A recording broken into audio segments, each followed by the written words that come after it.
başka his var, her şey fərli görünür. Qəlbimdə doğan sevinç məni yenidən güldürür. Dünən qalan kölgələr artıq uzaqda qalıb. İçimdə açılan ışıq tutan fikrimi alıb. Yeni gün, yeni nəfəs, yenə dolur ürəyim. Yeni gün, yeni ümid, yenə gülür gözlərim. Yeni gün, yeni hisslər, hər şey daha gözəldir. Yeni günlə birlikdə həyat mənə yaxındır.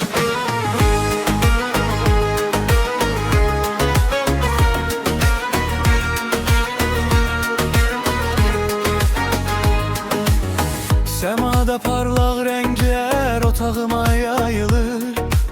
İçimdəki bütün arzular yavaş yavaş canlanır.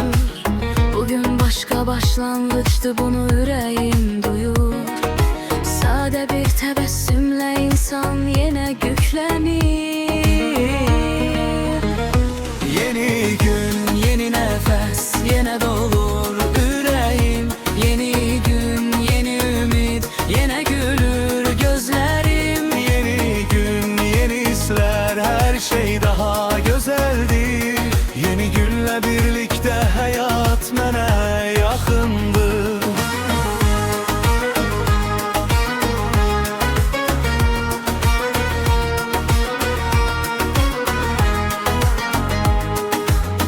Bəzən bir an kifayətdir hər şeyi dəyişdirməyə. Bəzən bir his kifayətdir yenidən sevinməyə.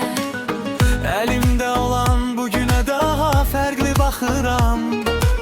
İçimdəki bu sevinci hamı ilə paylaşıram.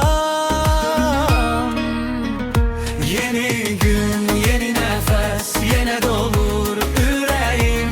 Yeni gün, yeni ümid, yenə gülür gözlərim. Yeni gün, yeni hisslər, hər şey daha gözəldir. Yeni günlə birlikdə həyat mənə yaxındır.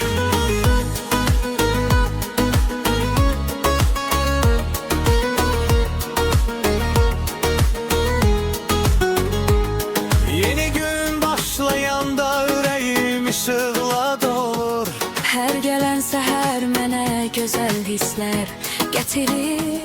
Bugünə sevinirəm çünki dəyərini bilirəm. Yeni günlə birlikdən ən gözəl hissi yaşayıram.